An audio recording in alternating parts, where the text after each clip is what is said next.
ప్రేమను కూడా యాక్చువల్గా పెద్ద ట్యాగే. అంటే నువ్వెలా సెలెక్ట్ చేసుకుంటావు, మేము కదా సెలెక్ట్ చేయాలి. లవ్ లో చాలా ఇలాంటి సినిమా క్లైమాక్స్ ఇలాంటివి కూడా లేవు. నేను మాట్లాడుతుంది పెటర్నల్ లవ్ గురించి కాదు, కామన్ సెన్స్ ఇది నేనేం అవును. పెద్ద ప్రవచనాలు చెప్పక్కర్లేదు, దీనికోసం నేను రామాయణం నుంచి కొటేషన్ చెప్పలే కదా. సో యాక్చువల్గా మనం ఈరోజు టాపిక్ అనుకుంటున్నాము, ఎందుకంటే ఫెబ్ 14 వస్తుంది. ఇక యూత్ అన్నట్టు చెప్పాల్సిన అవసరం లేదు, ఫెబ్ వస్తుంది అంటేనే డే 1 నుంచి స్టార్ట్ చేసేస్తారు.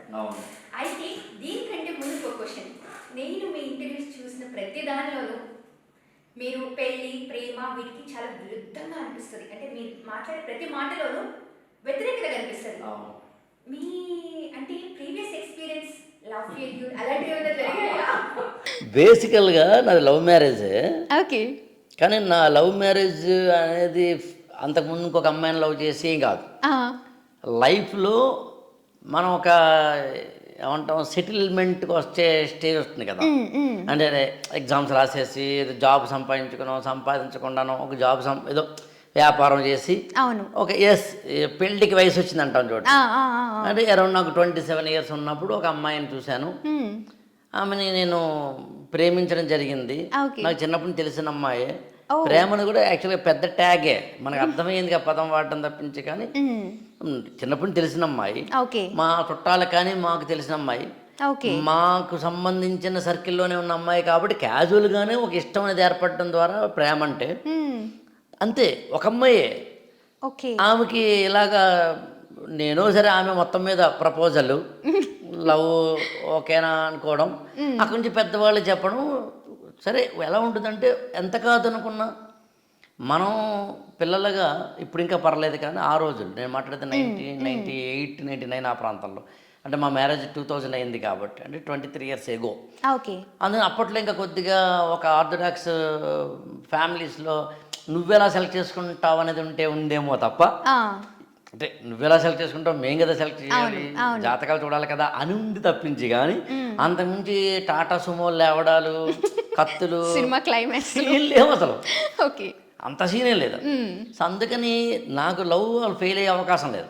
ఓకే, అనుకున్నది ఒక అమ్మాయిని, అది సక్సెస్ఫుల్గా అయ్యింది.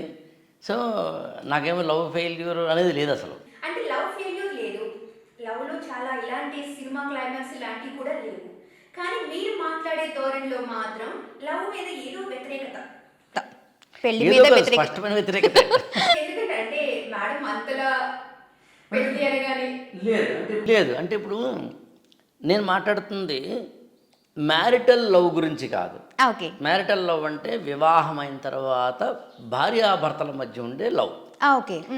నేను మాట్లాడుతుంది మెటర్నల్ లవ్ గురించి కాదు. మెటర్నల్ లవ్ అంటే అమ్మకి పిల్లలకి మధ్య ఉండే లవ్. నేను మాట్లాడుతుంది పెటర్నల్ లవ్ గురించి కాదు, అంటే నాన్నకి పిల్లలకి మధ్య ఉండే లవ్. నేను దాని గురించి మాట్లాడలేదు అసలు. నేను దానికి వ్యతిరేకం కాదు, దానికి కూడా కొంత వ్యతిరేకమే, నేను అది కూడా చెప్తాను.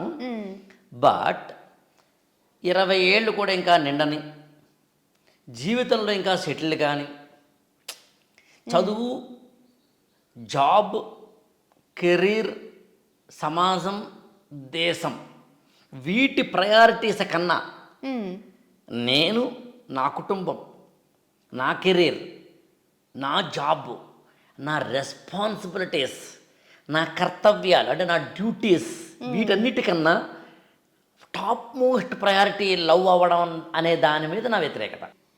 మనిషిగా ఒక కొడుకు నువ్వు, లాజికల్గా ఆలోచిద్దాం.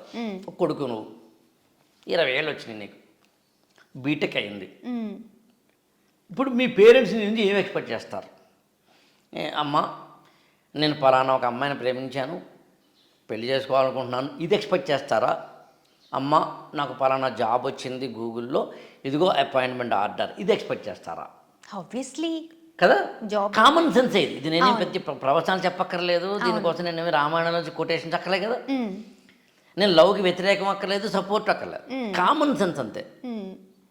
ఇప్పుడు ఒక అబ్బాయి కానీ ఒక అమ్మాయి కానీ నీ జీవితంలో ప్రయారిటీస్లో కాలేజీకి వెళ్తే ఎడ్యుకేషన్, ఎడ్యుకేషన్ అయిపోతే ప్రయారిటీ జాబ్. ఈ రెండు అయిన తర్వాత కావాలంటే లవ్. ఎందుకంటానంటే ఈ రెండింటి మీద నీకు కనుక కాన్సన్ట్రేషన్ ఉంటే లవ్ మీద ఉండదుగా. అప్పుడు ఆ అమ్మాయిని పటాయించాలి, ఈ అబ్బాయిని పటాయించాలి ఉండదుగా. అప్పుడు నీకు వాట్సాప్లో చాటింగ్లో ఫేస్బుక్లో చాటింగ్లు ఉండవుగా. నేను దీని గురించి మాట్లాడుతున్నాను నేను. ఓకే. అంటే మనిషిని ఇర్రెస్పాన్సిబుల్ చేసే, ఇర్రెస్పాన్సిబుల్ సిటిజన్ చేసే. అంటే ఎవరు చేస్తున్నారు?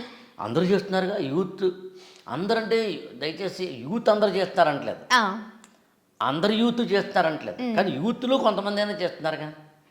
అదేమి పెద్ద ఆశ్చర్య విషయం ఏముంది?